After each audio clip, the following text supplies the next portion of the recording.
किसी चीज को लेके, सिलेबस को लेके या कुछ भी, तो हमसे पूछ लीजिए फटाफट, कोई क्वेश्चन हो किसी तरह का।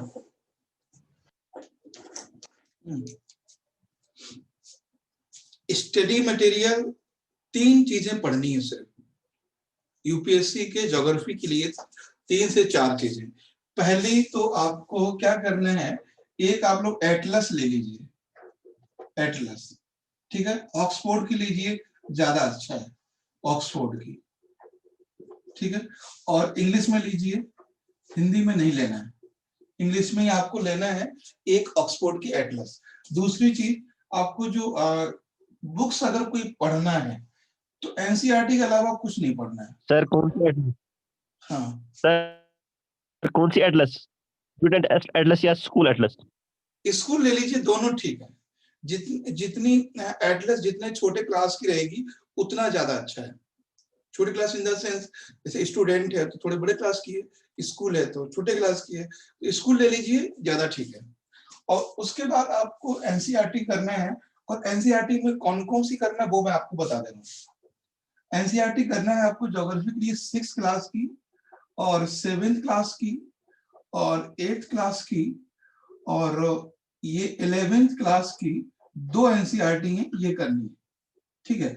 अगर जिसका ऑप्शनल ज्योग्राफी है वो 12th की कर सकता है, 12th में भी 2 एनसीईआरटी।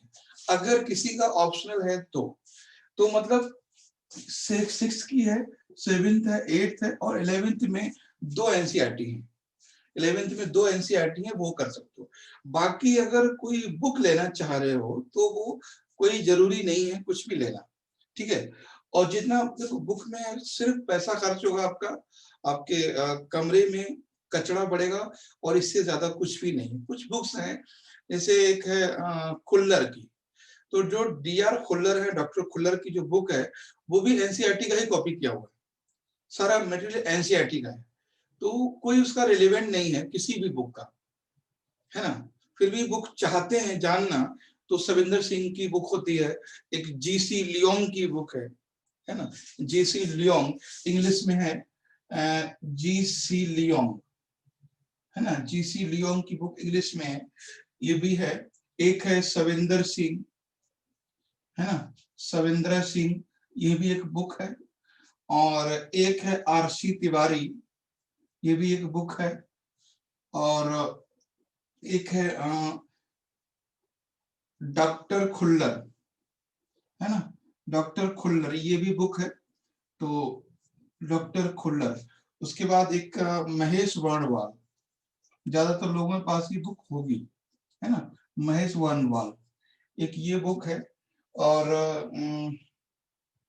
आरसी तिवारी है, महेश वर्णवाल है, सविंदर सिंह है। मोस्टली आपको यही मार्केट में बुक्स मिलती हैं, गोपाल सिंह वगैरह वो उतना नहीं चलती हैं, ये बुक्स हैं। मगर इसमें से यूपीएससी के लिए बुक, इनमें से यूपीएससी के लिए अगर वो कोई बुक अगर आप पढ़ना ही चाहते हैं तो आप ये सिर्फ ले सकते हैं, और वो भी जरूरी नहीं है, क्योंकि ये सिर्फ एनसीईआरटी का कॉपी किया हुआ है इसमें, और कुछ भी नहीं है, ठीक है। तो ये तो बुक है, बस लेना चाहे तो लिख लीजिए, कम से कम लेना नहीं है। और उसके बाद जो तीसरी इसमें जो, एक तो हो गया आपको एटलस लेना है, और दूसरा क्या है, हाँ तीसरी चीज है उसमें जो करंट अफेयर्स है, वो करंट अफेयर। और ये 3 चीजें ही आपकी सफिशिएंट है प्रीलिम्स, मेंस और इंटरव्यू के लिए, तीनों के लिए, इससे ज्यादा आपको नहीं करना है, ठीक है ये। और उसके बाद जो सबसे मस्ट है वो है क्लास नोट्स, है ना, जो क्लास नोट्स आपको, या जो भी यहाँ से नोट्स आपको दिए जाएंगे, कोशिश हमारी ये है कि जितना आपको सिलेबस हो उसके नोट्स दे दिए जाए, ठीक है। लेकिन नोट्स आप लोग पढ़ना मत, क्योंकि नोट्स जब पढ़ोगे तो आप लोग बंद जाओगे। हालांकि नोट्स तभी मिलेंगे जब मेरे खुद के द्वारा लिखे होंगे, ठीक है। ना ही नोट्स मैं पढ़ता हूँ, ना मैं आपको सलाह देता हूँ कि कभी भी आपको नोट्स पढ़ना है, ठीक है। चीजें आपकी यहाँ होनी चाहिए, कॉपी में नहीं, क्योंकि आप पेपर देख रहे हो मेंस का कैसा डायनेमिक पेपर आ रहा है, तो किसी बुक्स में या किसी नोट्स में बंध ही नहीं सकता। जब तक अगर आप बांध सकते हो तो अपने डिस्कशन में बांध सकते हो, अगर आप उसको पकड़ सकते हो तो डिस्कशन से पकड़ सकते हो, बुक से नहीं पकड़ सकते हो। ठीक है, आप देख रहे हो, आप जैसे करंट अफेयर्स है और एनसीईआरटी है, एटलस है, ये तो बेसिक है, इससे ज्यादा कुछ नहीं है। तो ये है, ठीक है। बताइए यहाँ तक किसी कोई डाउट? अल्ताफ, अर्चना जी बताएं, गुड्डू, करिश्मा, स्वप्निल। हाँ सर। सर हम्म? लोग का जो एटलस होगा सर हिंदी में लेना होगा सर एटलस? एटलस इंग्लिश में लेंगे तो ज्यादा अच्छा रहेगा, क्योंकि इंग्लिश में फायदा ये है, जैसे आप कोई लोकेशन सर्च करना चाह रहे हो तो आप उसको गूगल में डाल भी सकते हो जी तो इंग्लिश में ज्यादा ठीक है। यस और सर। इंग्लिश में शायद मैटर भी थोड़ा ज्यादा आता है ना, इंग्लिश में ज्यादा भी है। तो हमारे यस सर। तो ये है। Okay sir, thanks. चलिए हम लोग शुरू करते हैं। टॉपिक हमारा जो पहला है इसमें वो देखते हैं, वही से शुरू करेंगे। Basic of geography, basics of geography जो पहला टॉपिक है वो ज्योग्राफी का बेसिक्स है। ठीक है, बेसिक्स का मतलब है कि क्या आप इसके बेसिक्स समझते। दूसरा टॉपिक है इसमें solar sorry universe and solar system, फिर है लैटिट्यूड एंड लॉन्गिट्यूड, फिर है मोशन ऑफ द अर्थ। तो बेसिक से बात करते हैं, ठीक है, बेसिक्स ऑफ ज्योग्राफी। चीजों को समझिए ज्यादा, लिखिए कम से कम, हिंट में लिखिए, पूरा नोट्स में लिखिए, सिर्फ हिंट में लिखना, समझना ज्यादा है। कुछ क्वेश्चन और आंसर राइटिंग में ज्यादा बात करेंगे हम, ठीक है, क्वेश्चन आंसर राइटिंग में। सबसे पहला उसमें है बेसिक्स ऑफ ज्योग्राफी, है ना। या सीधे सीधे अगर बात करेंगे कि पहला पॉइंट हम डिस्कस करते हैं इससे,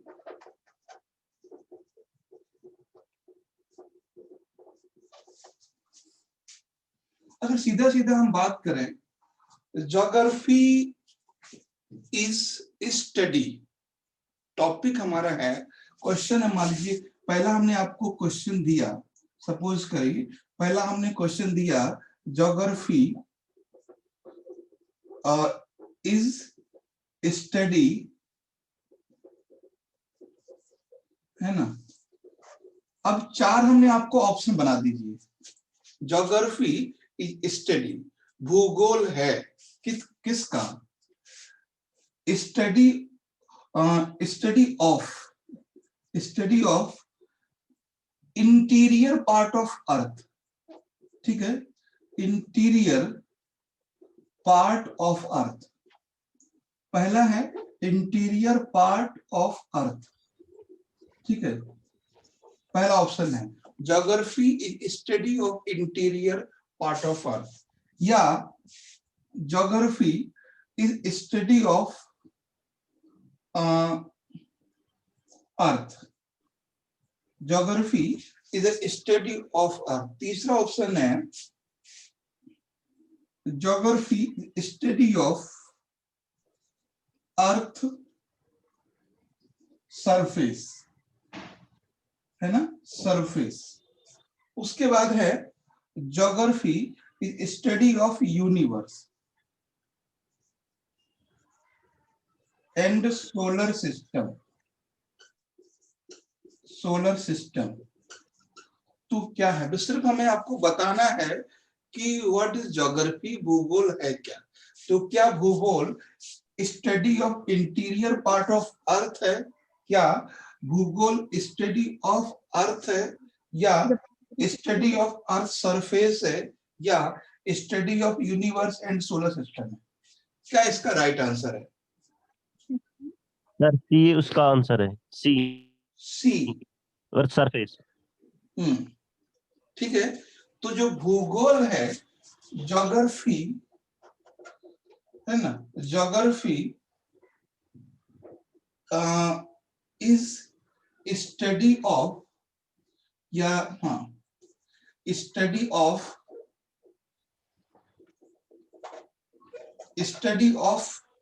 अर्थ सरफेस, है ना, स्टडी ऑफ अर्थ सरफेस। या हम एक वर्ड इसमें और लिख सकते हैं, रिलीफ, है ना, रिलीफ, स्टडी ऑफ रिलीफ। तो ये है, तो इसका आंसर हो गया आपका सी। ठीक है, जब हम लोग ये मैं क्यों बात कर रहा हूँ, मोस्टली लोग क्या कहते हैं कि क्या है ज्योग्राफी, तो geography is not study interior part of अर्थ। अगर हम पृथ्वी के आंतरिक भाग का अध्ययन करते हैं तो वो ज्योग्राफी नहीं है, दैट इज अ जियोलॉजी, यानी भूविज्ञान। अगर हम पृथ्वी के अंदर, जैसे मान लीजिए ये पृथ्वी है ना, ये अर्थ है, इसके अंदर की स्टडी करेंगे तो that is not geography, that is geology, भूविज्ञान। अगर हम बात करेंगे पृथ्वी के स्काई की, आसमान की, ठीक है, इस स्काई की स्टडी करेंगे तो स्पेस की स्टडी करेंगे, तो ज्योग्राफी अगर कहते हैं कि study of space, study of space is astronomy. Astronomy क्या बोलते हैं, अंतरिक्ष विज्ञान। मेरी बात समझिए ध्यान से, ठीक है। पहला पॉइंट लिखिए, study of interior part of earth is geology. पहला पॉइंट है, study of interior part of earth is geology, यानी भूविज्ञान, पृथ्वी के आंतरिक भाग का अध्ययन। पहला पॉइंट लिखिए, पृथ्वी के आंतरिक भाग का अध्ययन, ठीक है, पृथ्वी के आंतरिक भाग का अध्ययन क्या कहलाता है, भूविज्ञान। ठीक, दूसरा पॉइंट लिखिए यहाँ पे, दूसरा पॉइंट क्या है, दूसरा पॉइंट है study of space is astronomy, यानी अंतरिक्ष का अध्ययन, अंतरिक्ष का अध्ययन अंतरिक्ष विज्ञान कहलाता है। दूसरा पॉइंट क्या है, study of space is astronomy. ठीक है, दूसरा पॉइंट क्लियर है, अंतरिक्ष का अध्ययन अंतरिक्ष विज्ञान कहलाता है। तीसरा पॉइंट इसमें लिखिए, study of universe, study of universe is cosmology. ठीक है, कॉस्मोलॉजी, कॉस्मोलॉजी, ठीक है, स्टडी ऑफ अर्थ, सॉरी, हाँ, cosmology, study of universe is cosmology, यानी ब्रह्मांड का अध्ययन कॉस्मोलॉजी कहलाता है, ब्रह्मांड का अध्ययन कॉस्मोलॉजी कहलाता है। तो हमने अभी तक आपसे 3 पॉइंट में बात की। पहला पॉइंट हमने बोला कि इंटीरियर पार्ट का स्टडी, दूसरा हमने कहा एस्ट्रोनॉमी, और तीसरा हमने कहा कॉस्मोलॉजी, और चौथा है स्टडी ऑफ अर्थ सरफेस या study of earth surface variations. ठीक है, जो इंग्लिश मीडियम वाले हैं वो भी लिखे इंग्लिश में, हिंदी वाले भी कोशिश करें।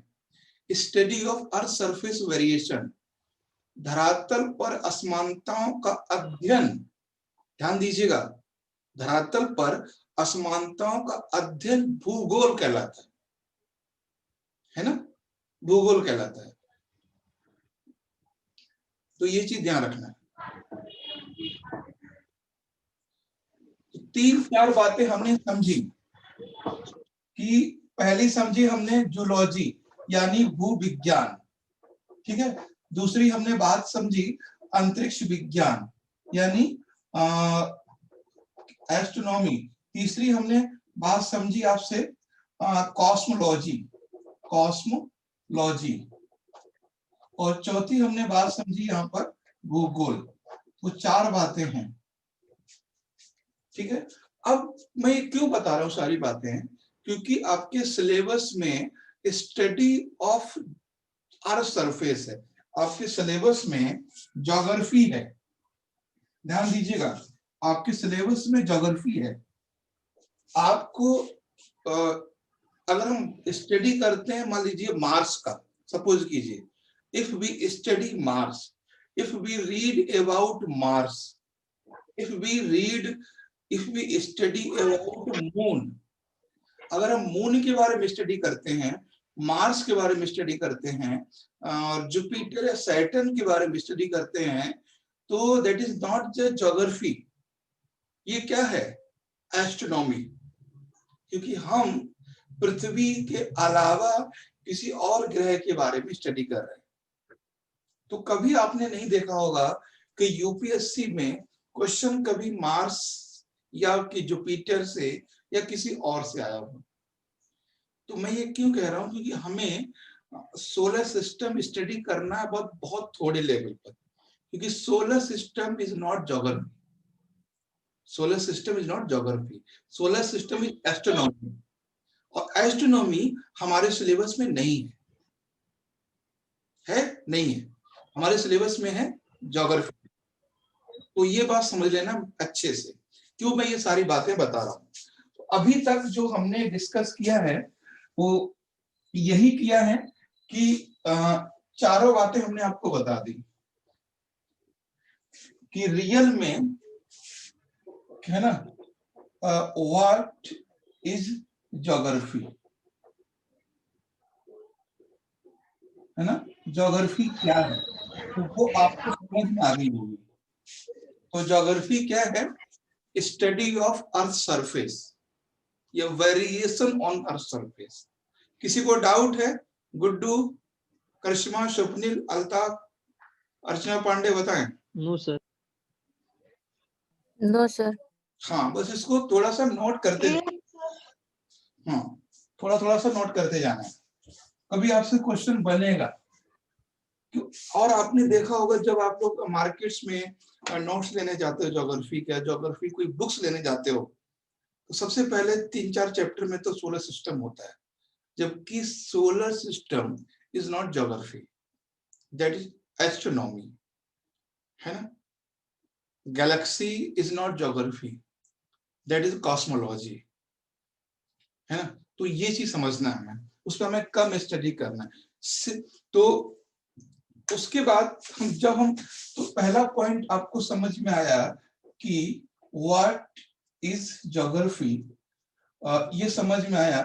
दूसरा चीज हम लोग और समझेंगे कि दूसरा है point type of geography, types of geography. बता सकते हैं कितने टाइप की ज्योग्राफी होती है? हम लोग जब स्टडी करते हैं ज्योग्राफी के बारे में, या जब लोग इनिशियली किताब पढ़ते हैं, आप लोगों ने बुक्स देखी होंगी, तो नॉर्मली लोग कहते हैं कि वर्ल्ड ज्योग्राफी और इंडियन ज्योग्राफी, है ना, ऐसा बोलते हैं, वर्ल्ड ज्योग्राफी या इंडियन ज्योग्राफी, ऐसा होता है। ऐसा जो कोचिंग में स्टडी मटेरियल मिलता है वो भी इसी तरह से मिलता है, और मार्केट में जो बुक्स आ रही है टीएमएच या अरिहंत वगैरह की, या जिसके भी नोट्स आ रहे हैं मार्केट में, वो इसी तरह से आ रहे हैं। बट ये डिवाइडेशन सही नहीं है, ये डिवाइडेशन सही नहीं है।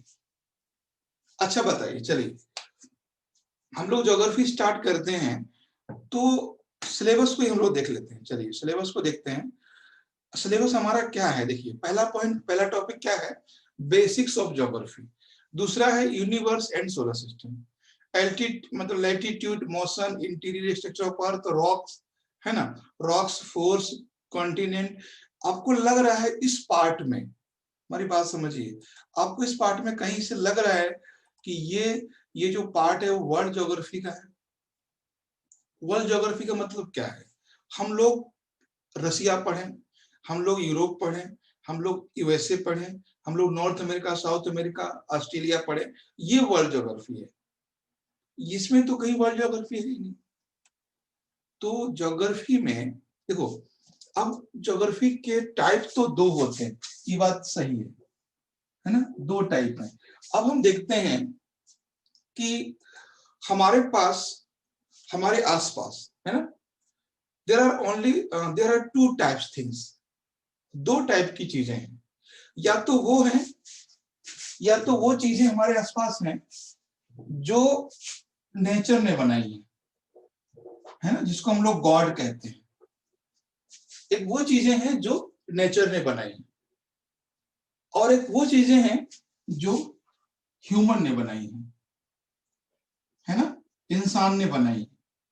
ये तो चीज है, हमारे आसपास 2 ही चीजें हैं, या तो वो है जो भगवान यानी कहते हैं हम लोग नॉर्मली नेचर ने बनाई है, और दूसरा वो है जो ह्यूमन मेड है। तीसरी चीज तो नहीं है। तो जो हम स्टडी करने जाते हैं तो हम दो ही चीजों की स्टडी करते हैं, या तो नेचुरल थिंग की या फिर हम लोग ह्यूमन मेड की। जैसे अगर हम स्टडी करेंगे मान लीजिए रेलवे की, स्टडी करें किसी चिड़ियाघर की या किसी जनजाति की या कोई माइग्रेशन की या पॉपुलेशन की, माइग्रेशन पॉपुलेशन या कोई आवास, या तो ये क्या है, तो ये मैन मेड है।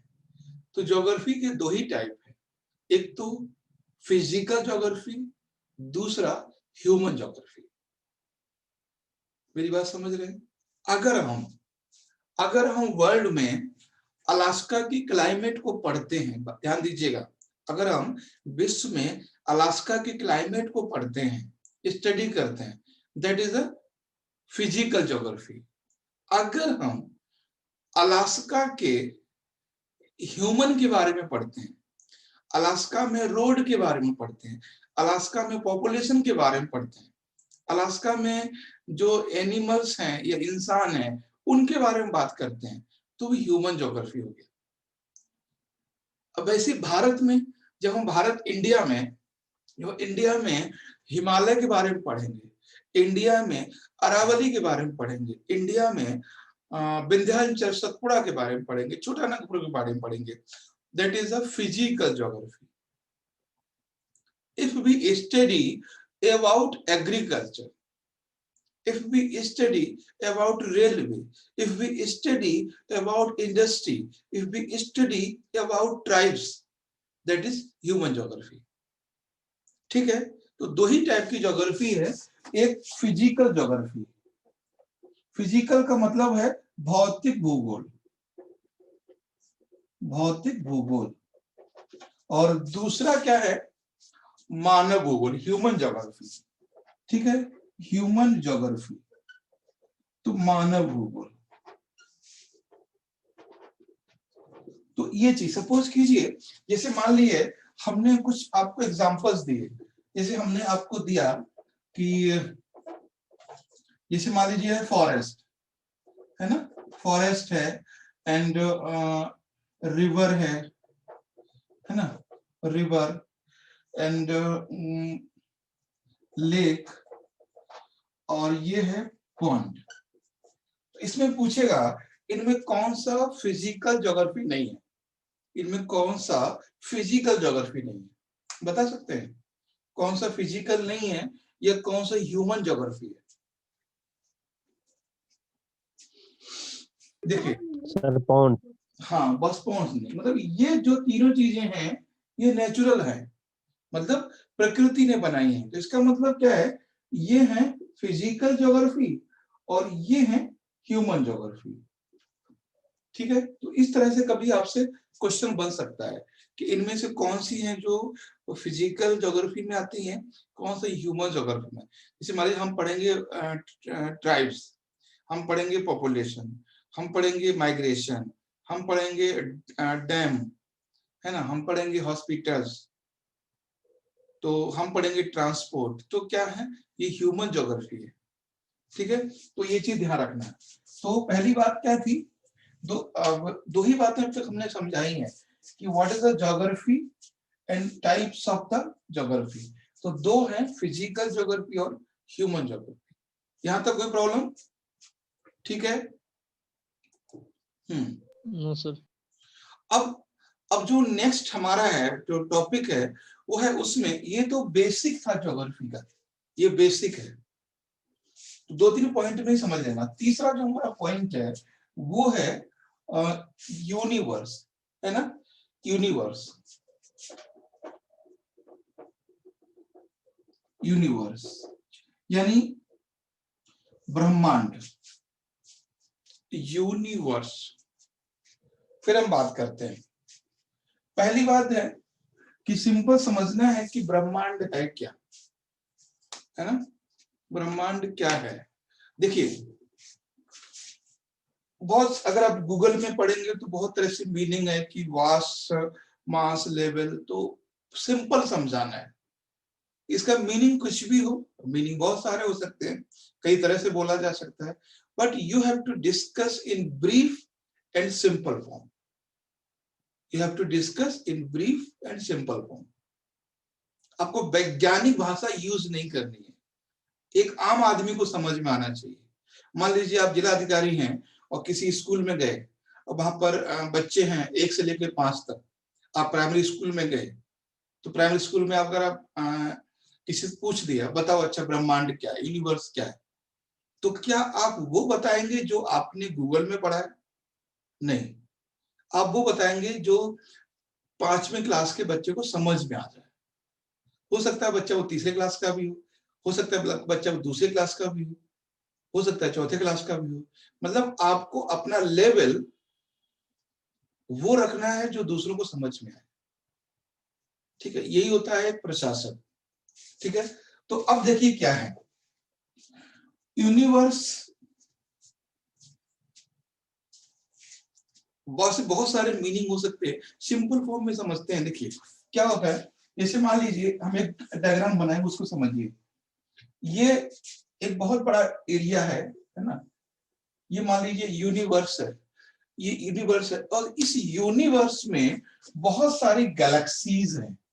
ये क्या है, बहुत सारी गैलेक्सीज हैं. सिंपल समझना है, बहुत सारी गैलेक्सीज हैं. तो हम लोग सिंपल बोल सकते हैं कि universe is a group of galaxies. Universe is a group of galaxies. Simple. ब्रह्मांड आकाश गंगाओं का समूह जिसमें, चाहे लिख लीजिए, universe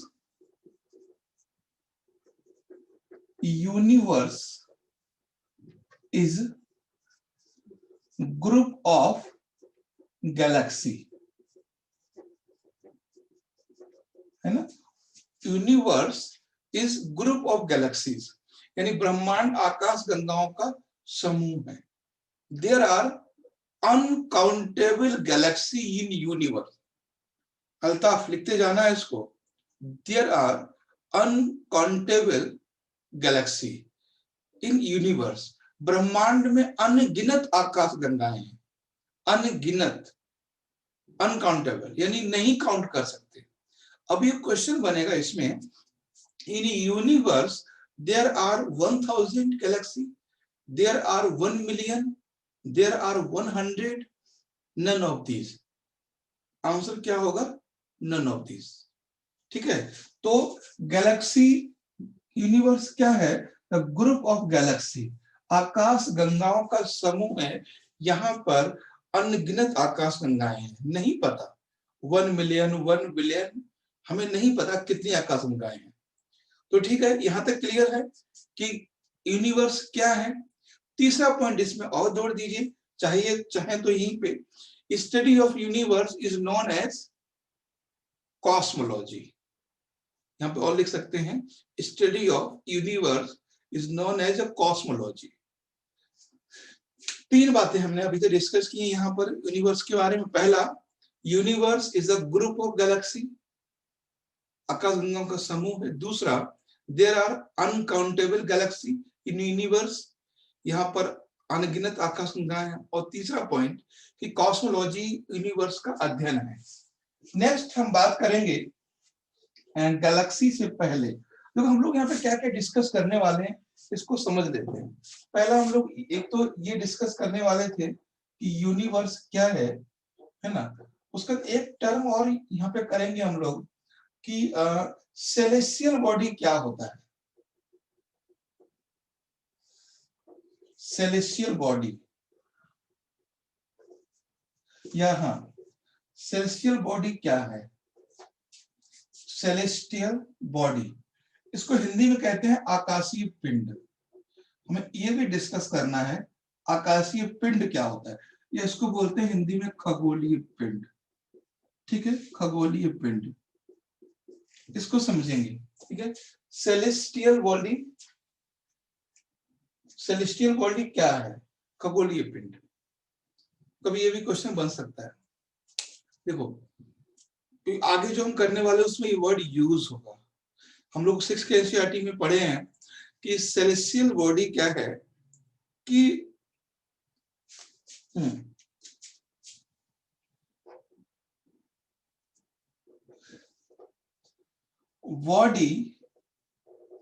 bodies are in universe है ना, in solid form and gaseous form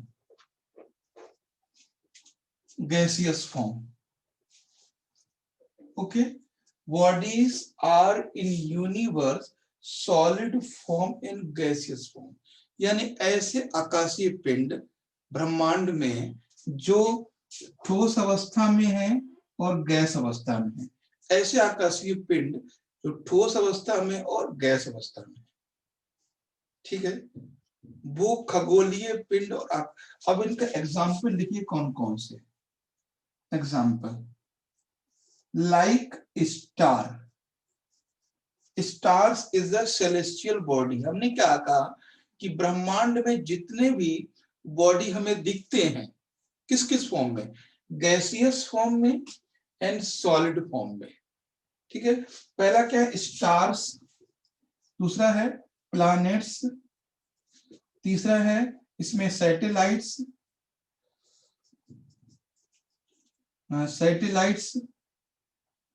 and asteroids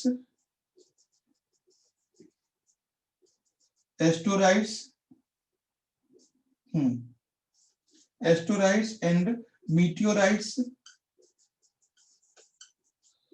meteorites and other body,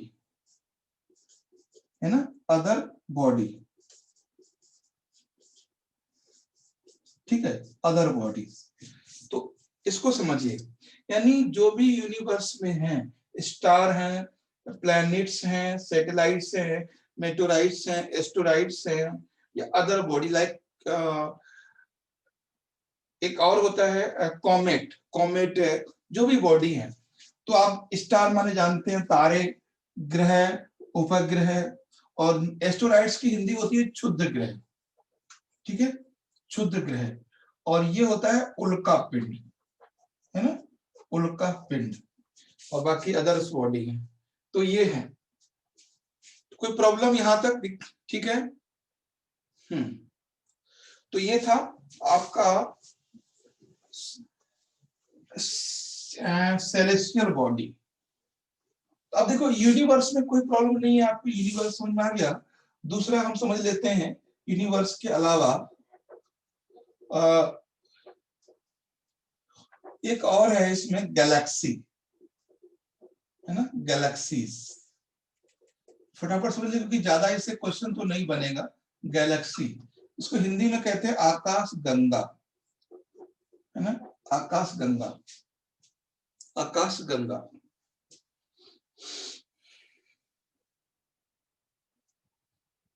अब मैंने इसे आपको एक डायग्राम बनाया था, ये वाला देखिए, ये वाला। तो ये आप देखेंगे ये बॉडी है और ये है, इस तरह समझिएगा, ये है आकाश गंगा, ठीक। अब इसमें आप ये समझिए कि आकाश गंगा के अंदर क्या है। Galaxy is a group of celestial body. Galaxy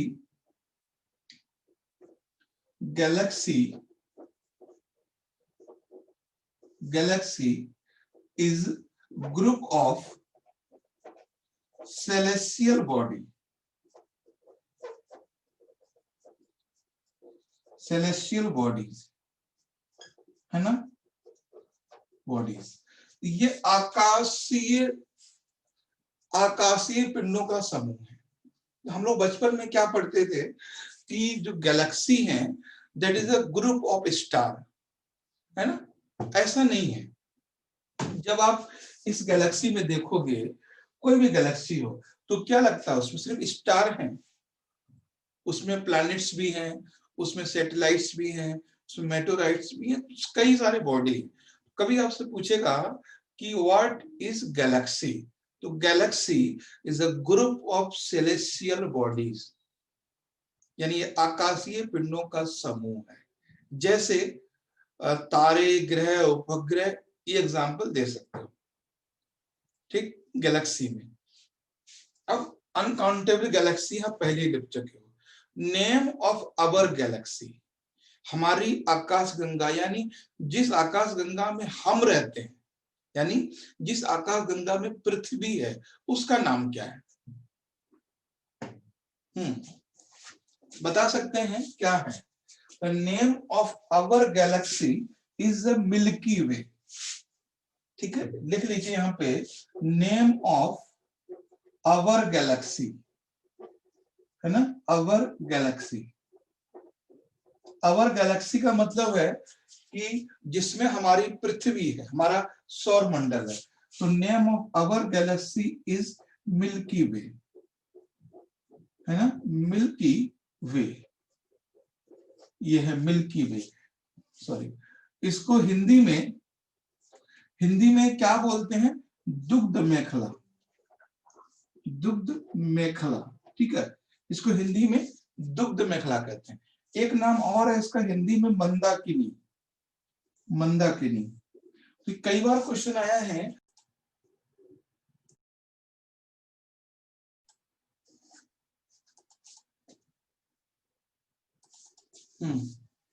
तो ठीक है। अब देखो बहुत सारी बातें यहाँ पे हैं कि क्वेश्चन ये भी बन सकता है कि ब्रह्मांड में कितनी आकाश गंगाएं हैं, तो उसमें ऑप्शन दे सकता है वो 1000, 1,00,000, 1 अरब या कुछ भी। तो आंसर लगाना है नन, नन ऑफ दीज, इनमें से कोई नहीं, क्योंकि वो अनगिनत है, अनकाउंटेबल है। दूसरी बात पूछेगा नेम ऑफ अवर गैलेक्सी, हमारी गैलेक्सी का क्या नाम है? तो वो है मिल्की वे या दुग्ध मेखला। हिंदी में उसको कहते हैं मंदाकिनी, हिंदी में उसका नाम मंदाकिनी भी है, ठीक है। और कभी अगर आपसे क्वेश्चन पूछेगा, एक बेसिकली नोट कर लीजिएगा यहाँ से, कभी क्वेश्चन पूछेगा कि हमारी जो आकाश गंगा है वो पृथ्वी यानी सरफेस से, ध्यान दीजिए मैं जो कह रहा हूँ, मेन पॉइंट क्या है कि वो डायरेक्शन पूछेगा। कभी पूछेगा कि जो हमारी गैलेक्सी है, जो हमारी आकाश गंगा है, वो सरफेस से यानी धरातल से किस डायरेक्शन में दिखती है? तो वो है नॉर्थ टू साउथ। कभी आप रात में खुले आसमान में, है ना, जहां पर पॉल्यूशन नहीं हो, वहां पर देखेंगे तो रात में 10 बजे 11 बजे के बाद आपको बादलों में एक भद्दी सी या व्हाइट कलर की पट्टी सी दिखाई देगी, नॉर्थ टू साउथ। बस सिर्फ याद रखने के लिए लिख लीजिए कि Milky Way looks north to south from surface, उत्तर से दक्षिण में एक पट्टी के रूप में फैली हुई दिखती है, ठीक है, फैली हुई दिखती है, ये ध्यान रखना है, नॉर्थ टू साउथ।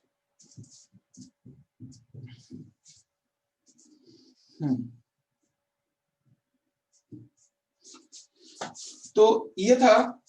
और एक चीज, एक छोटा सा फैक्ट यहाँ पे और भी है। एक बार क्या नाम था इसका,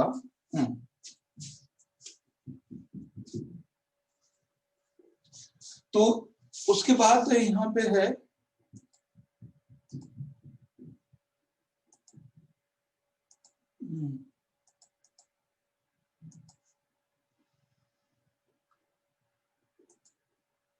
ठीक है,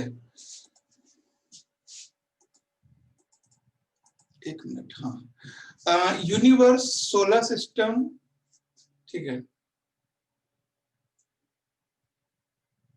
अब थोड़ी सी बात कर लेंगे हम लोग सोलर सिस्टम पे, ठीक है। यूनिवर्स में दो ही चीजें हमें जाननी थी कि यूनिवर्स क्या है, गैलेक्सी क्या है, ठीक है। सोलर सिस्टम में जान लेते हैं,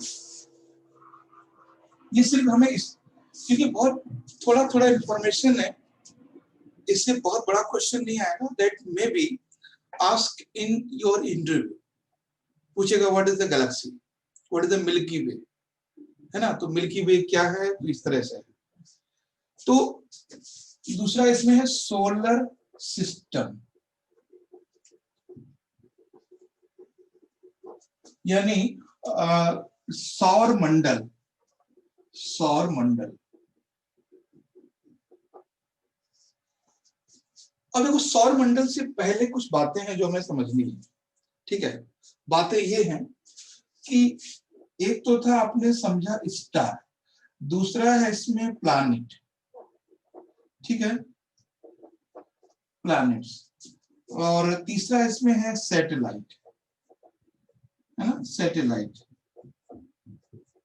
सैटेलाइट। ये तीन वर्ड हैं जिनको थोड़ा सा डिफाइन करना है मुझे। पहले अगर आपको पूछा जाए सिंपल सा कि व्हाट इज अ स्टार, तो कैसे क्या बोलोगे आप? स्टार का मतलब क्या है, बता सकते हो कुछ एक लाइन में? अल्ताफ बताओ, या और कोई बताए कि what is? Star is made up of huge gas. Star is made up of huge gas, हाँ, fuse gas, such as hydrogen and helium. Hydrogen and नहीं, अगर आपको सिर्फ सिंपल बताना हो कि ये बताना हो कि व्हाट इज स्टार, तो आप क्या बताओगे इंटरव्यू में, है ना? ये है Star is a huge gas. Sir स्वयं प्रकाशित Star एक खगोलीय पिंड, हम्म, मतलब जो स्वयं से प्रकाशित हुआ एक खगोलीय पिंड होता है तारा, यस। एक लाइन में। देखिए कि हाँ, पहले तो आपको बताना है कि सिंपल सा अच्छा जो सूर्य है वो किस फॉर्म में है, सॉलिड फॉर्म में या गैसियस फॉर्म में? gaseous form. यस। तो सिंपल सा बोलना है कि sun sorry star is a gaseous celestial body. Star is या स्टार्स, ऐसे पूछेंगे सीधे सीधे लिखेंगे आप लोग, स्टार्स आर गैसियस, है ना, सेलेस्टियल बॉडी, है ना, सेलेस्टियल, हाँ, celestial bodies. Stars are gaseous celestial body. Only stars have own light and energy in universe. ठीक है, only stars, है ना, stars have light and energy, है ना, light and energy, light and energy in universe. तो ये चीज ध्यान रखना है ना, यूनिवर्स। केवल तारे ही हैं जो स्वयं से प्रकाशवान है, जैसे वर्चा जी ने बताया कि स्वयं से प्रकाशमान है। Stars have only stars have light and energy in universe. केवल ही केवल, स्टार के अलावा किसी के पास कोई एनर्जी नहीं, किसी के पास खुद से कोई एनर्जी नहीं, ठीक है।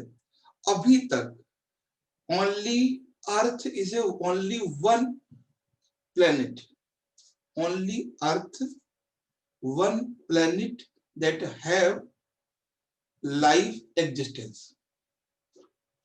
है ना, केवल और केवल पृथ्वी ही है जिस पर जीवन संभव है यूनिवर्स में अभी तक। तो दो चीजें हमेशा याद रखना है, there is only one body, there is only celestial body, stars that have own light and energy, and there is only earth body have life supporting condition।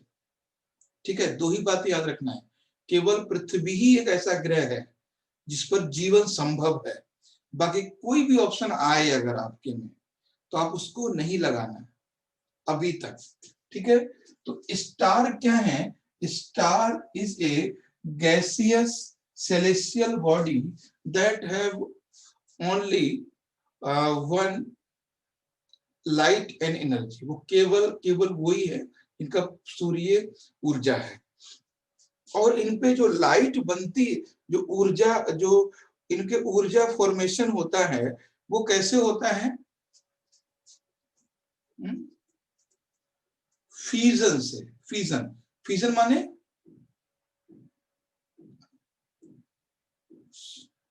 देखो, एक होता है फ्यूजन, एक होता है न्यूक्लियर फ्यूजन। फ्यूजन, अच्छा, fusion क्या होता है? फिशन और फ्यूजन। हाँ, जो फ्यूजन है वो क्या है? सर जिसका nuclear, in which the nuclei react each other meet each other. is called fusion. Yes sir. देखो, ये चीज ध्यान रखना, दो चीजें हैं। दो, जो स्टार है, ये बहुत ही कंफ्यूजन रहता है। स्टार में जो एनर्जी बनती है, ठीक है, एनर्जी जो बनती है वो बनता है फ्यूजन से, ठीक है, फ्यूजन। इसको हिंदी में कहते हैं संलयन, ठीक है, फ्यूजन। ये बहुत इंपॉर्टेंट चीज है, भूल जाते हैं लोग अक्सर। तो संलयन का मतलब होता है कोई भी एटम, है ना, एटम एक जगह आके मिलते हैं, है ना, जो एटम है वो क्या है, एक जगह आके मिलते हैं, ठीक है, किसी जगह पर आके मिलते हैं एटम, उसको हम कहते हैं फ्यूजन। तो यही है, हाइड्रोजन के बहुत सारे एटम माने परमाणु, बहुत सारे परमाणु एक जगह आकर मिलते हैं, तब सूर्य में ऊर्जा का निर्माण होता है स्टार में। जो न्यूक्लियर एनर्जी होती है वो फ्यूजन होता है, FISS हुआ, फ्यूजन। मेरी बात समझ रहे हैं? जो परमाणु ऊर्जा होती है, परमाणु ऊर्जा है, हम यूरेनियम ऊर्जा कहते हैं, यूरेनियम से जो बिजली बनती है वो फ्यूजन होता है, FISSION, फ्यूजन।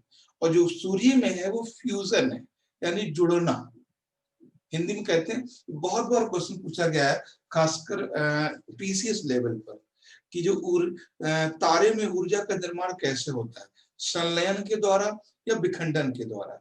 तो वो होता है संलयन के द्वारा, यानी फ्यूजन के द्वारा। जो स्टार है, एनर्जी किससे मिलता है? फ्यूजन से, ठीक है। हाँ, तो अब जब ये मिलता है तो यहाँ पे हाइड्रोजन मिलता है, हाइड्रोजन मिलता है और ये हीलियम बन जाता है यहाँ पर, ठीक है, हीलियम बन जाता है। मेरी बात समझिएगा कि बहुत बड़े लेवल पर सूर्य में किसी स्टार में हाइड्रोजन होती है, ठीक है। जब वो हाइड्रोजन के एटम किसी जगह पर मिलते हैं, मिलने के बाद वो हीलियम बन जाता है। तो हाइड्रोजन से हीलियम बनना, सूर्य में यही ऊर्जा निर्माण होता है। कोई डाउट तो नहीं है? Swapnil, Guddu? No sir. No sir. तो बस सिंपल सी हमने अभी तक बात बताई है आपको, वो देखिए एक बार फिर से शॉर्ट फॉर्म में समझ लीजिए। हमने कहा कि जो स्टार है ना, वो स्टार क्या है? एक गैसियस सेलेस्टियल बॉडी है, इसको देख लीजिए, है ना, गैसियस सेलेस्टियल बॉडी है, गैसियस सेलेस्टियल बॉडी है। और इसमें दो गैसें होती हैं, हाइड्रोजन और हीलियम ज्यादातर, ठीक है, हीलियम होता है और हाइड्रोजन होता है, यानी हाइड्रोजन और हीलियम।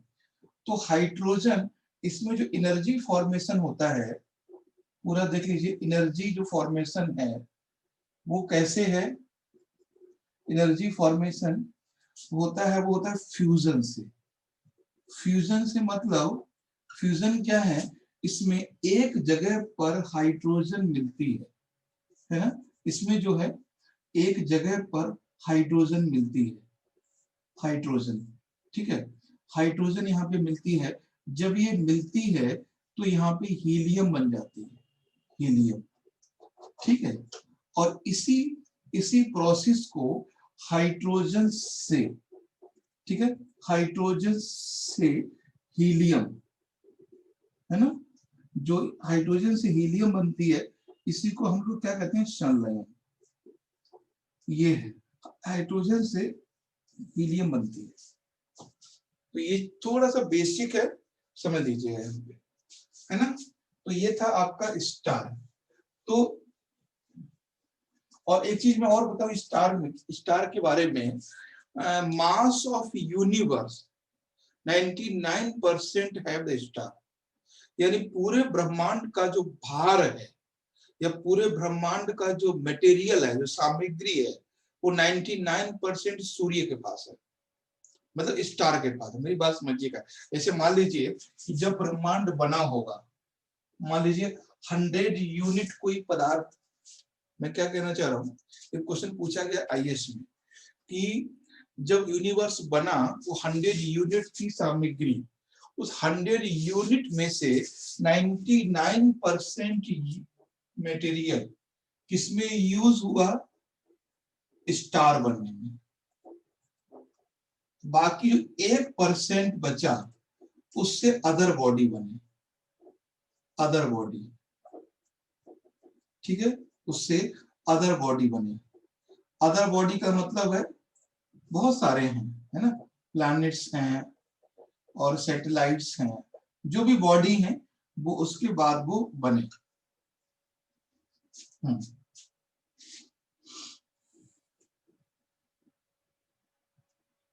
हाँ सॉरी, सैटेलाइट है। तो ये है सैटेलाइट बने, और भी बॉडी बहुत सारी बनी इसमें। तो पूछेगा आपसे कि सबसे ज्यादा मास किसके पास है, सबसे ज्यादा भार किसके पास है, सबसे ज्यादा मटेरियल किसके पास है, सामग्री किसके पास है, तो स्टार के पास है। 1% मटेरियल से पूरा अदर बॉडी बना, हमारा सोलर सिस्टम है, जितने हमें दिखाई देते हैं वो सारी चीजें। तो ये था स्टार के बारे में, ठीक है। तो कुछ कुछ इंफॉर्मेशन थी। अब इसमें थोड़ा फिजिक्स को रिलेट करोगे, कभी आपसे क्वेश्चन ये बन सकता है कि क्या रीजन है, फिजिक्स को रिलेट कीजिए, क्या रीजन है कि हमारा जो सोलर सिस्टम है, जैसे मान लीजिए ये हमारा सूर्य है, ठीक है, ये हमारा सूर्य है, इस सूर्य के चारों ओर प्लैनेट घूमते हैं, ऐसा क्या रीजन है ना, ऐसा क्या रीजन है। कभी ये क्वेश्चन बन सकता है कि सूर्य के चारों ओर प्लैनेट है, ऐसा कभी आपने देखा होगा, ये चीज सुनी भी होगी। जो हमारा पृथ्वी है वो सूर्य के चारों ओर इसलिए घूमता है कि सूर्य का ग्रेविटेशनल फोर्स है। तो क्वेश्चन आपसे ये बन सकता है प्रीलिम्स में या इंटरव्यू में कि क्या रीजन है कि जितने भी प्लैनेट हैं, 8 प्लैनेट हैं और सैटेलाइट्स भी हैं और अदर बॉडी भी है, क्या रीजन है वो सूर्य के चारों ओर घूमते हैं या सूर्य से आसपास रहते हैं। तो रीजन है मास, रीजन है भार, रीजन है उसका बड़ा होना। आपको पता है कि बड़ी चीज छोटी चीज को अट्रैक्ट करती है।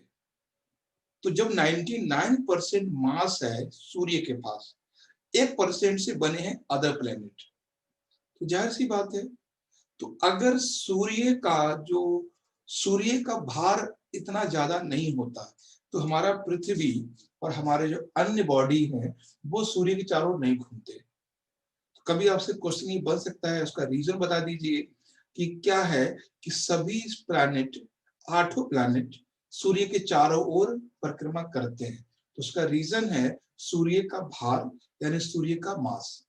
ठीक है, कोई प्रॉब्लम? जहां भी डाउट हो तुरंत पूछ लेना।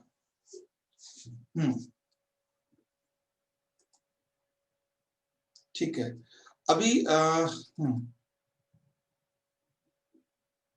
बाकी हम लोग जो उसके बाद कई सारी ऐसी चीजें हैं सोलर सिस्टम में, ठीक है, तो बाकी हम लोग इसको, क्योंकि अभी कोशिश हमारी ये रहेगी कि ये टॉपिक जो है जल्दी से जल्दी कवर हो, और कल से हम लोग कुछ क्वेश्चन भी इसमें शामिल करेंगे। ठीक है, बस हेडिंग डाल दीजिए, टाइम हो गया है, हेडिंग डाल दीजिए सोलर सिस्टम। इसके बारे में कल हम लोग बात करेंगे, सोलर सिस्टम के बारे में थोड़ी सी बात कर लेंगे। जैसे प्लैनेट कौन सा हॉट है, सबसे गर्म कौन सा है, सबसे ठंडा कौन सा है, एस्टेरॉइड्स क्या है, वो सारी बातें करेंगे। यहाँ पे हम लोग बात करेंगे कि हॉटेस्ट प्लैनेट कौन सा है ना। हम लोग बात करेंगे कि यहाँ पर कोल्डेस्ट प्लैनेट कौन सा है ना। हम लोग बात करेंगे कि सैटेलाइट्स कितने हैं, है ना? हम लोग बात करेंगे कि मीटियोर्स क्या हैं, मीटियोर्स क्या हैं। हम लोग बात करेंगे एस्टेरॉइड्स क्या हैं, है ना। ये सब बात करेंगे कल वाले क्लास में, ठीक है। बस ज्यादा नहीं, थोड़ा थोड़ा उसको समझ लेंगे, ताकि कभी इंटरव्यू में पूछेगा तो प्रीलिम्स में तो नहीं आएगा, इंटरव्यू में पूछ सकता है, तो पता होना चाहिए, ठीक है। आप लोग नोट्स बनाते रहिए इनके। ठीक है। गुड्डू, स्वप्निल, अर्चना, अल्ताफ, सर टेस्ट भी है सर अभी। टेस्ट का देखते हैं, अभी बात करेंगे, ठीक है। तो कल मिलते हैं इसके टाइम पे।